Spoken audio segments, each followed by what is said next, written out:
For those of you that are just joining us, I'm Angela Brown. I'm the CEO of Savvy Cleaner. And for the last 32 years, I focused on leaving the world a better place by leaving it clean. So I was really excited when I learned that there's a guest that could come on our show today and teach us how to have a happy home. So please help me welcome the happy home specialist, Rebecca West. I don't wake up in the morning and go, oh, yeah, I get to clean today. But I clean because of the way it makes me feel. And I like the way that Exactly. I feel better than how I feel when my house is dirty or cluttered.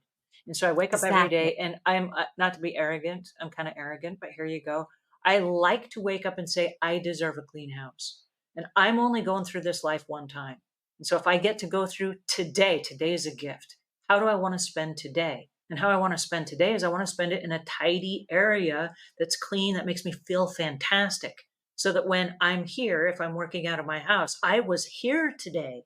I got to spend my whole day in this space. This is the space I designed. This is the space I want to hang out in. This is my safe place. And I have rules about my house that go far beyond cleaning. This is a no drama house. You do not even get to bring any drama into my house. And so if you come to my house and you're like, whatever, then go outside and go take a walk around the block. And when you're happy, you come back because that's not happening here. See you, bye. And I will boot you out my door. Go, goodbye. Because it is about the energy. It's not just the visual clean, it's about the emotional cleanliness too.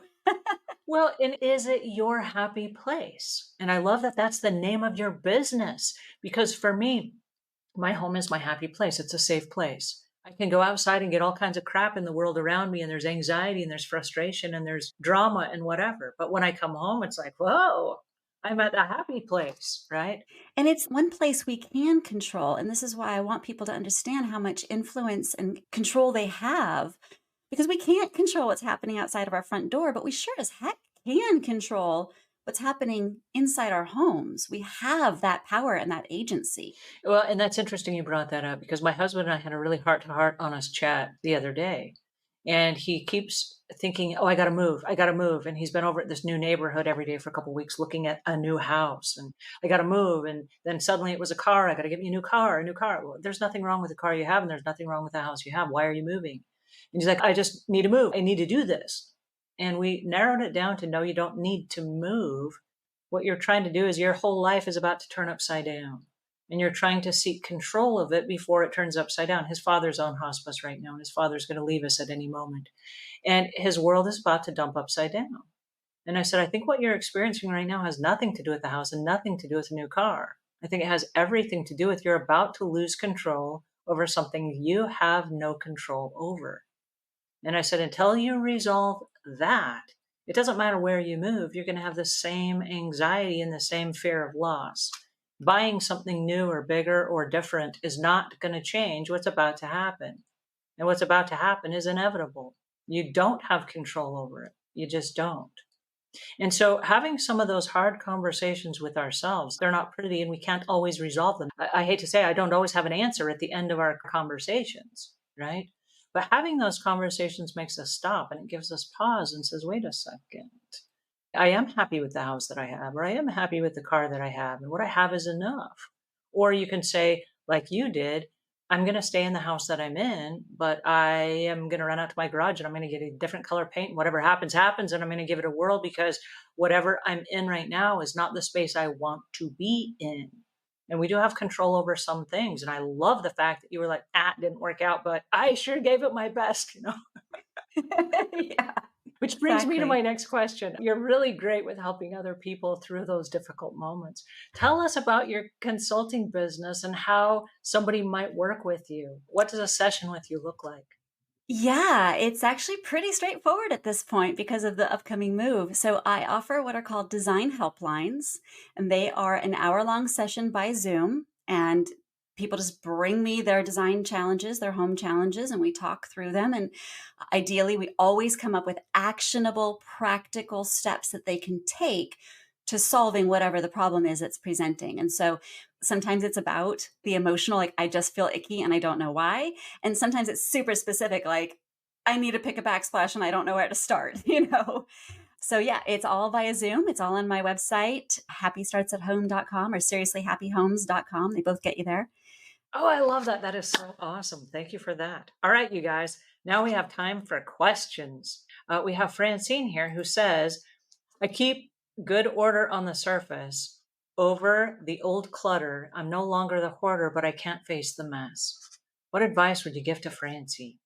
My first question, if I were working with her, would be where is the feeling of it being a mess coming from? So, first question I always want to know is do you feel like it's a mess or is somebody else telling you it's a mess? Because we have to remember this is our house, not our mom's house, our sister's house, our neighbor's house, our friend's house. So, first, I always want to pause and find out where is the feeling that it's not good enough coming from? And then if it's coming from inside of you, then what would it take to not feel that way? What's one tiny shift or one big shift even that would flip that for you? So it's always about asking yourself questions first. Where is this feeling coming from? Is it my feeling or is it somebody else's burden that I'm carrying? And then what is one small action that would move me closer to the feeling I want to have? Don't try and solve it all at one time. Just try and inch yourself closer to what happiness means for you. I love that. Oh, that was a good answer. All right, our next one. Kaylee says, so do you deep clean after you host or before? I do it before, which kind of sounds counterintuitive because, yes, I definitely let my guests traipse all through my house and make a mess. But the thing is, by deep cleaning, all the surfaces are super easy to just spot clean right after the party. And my husband and I love it because within half an hour of everybody clearing out, you would never know there was a party. So by deep cleaning before there was a party, everything already had its home. It was already in its home. It's very easy to put things back in their home. And the surfaces are already clean enough that a quick swipe gets me back to normal. Plus, it gets me past that moment where after we've deep cleaned, and then like 2 hours later, my husband, leaves the toilet seat up again or something. I'm like, oh, can't I just have 24 hours of clean? Well, by having the party be the reason that things aren't perfect, it's a happy thing, not a annoyed thing. It's all mental games I play with myself, you guys. We also entertain. And one of the secrets I found to cleaning up after a party, because we always do a lot of food. I love the food and food displays everywhere in the house. Everywhere you go, there's food and treats and fun stuff to eat. But I always purchase these to go boxes. And so when the party's over, everything goes in a to go box and we send everybody home with to go stuff. And anything that I want to keep then goes in freezer packs inside the freezer so that they're all ready to pull out and put in the microwave and eat if somebody wanted to have a meal for themselves. So it's not like putting big bowls of food away and then you got to sort through it later and figure it out. We do that all as we put the stuff away from the party, and like instantly we've got food for the next couple of weeks. And I always like to overcook so that I have extras, and then I get to put on a few extra pounds going, well, it's just leftover party food that can't go to waste. Well, those calories never count anyway. Oh, just real quick. We do potlucks a lot. Uh-huh. And because I like to keep it easy. And the rule is if you bring it, you take it home. Otherwise, you're not invited to the next potluck. And people laugh Oh. about it. But it's a great way to make sure you don't end up with a bunch of fridge clutter that you don't need. Okay, so what we do is we buy those, and you can get these at Costco. They're like to go boxes that you see like at a restaurant.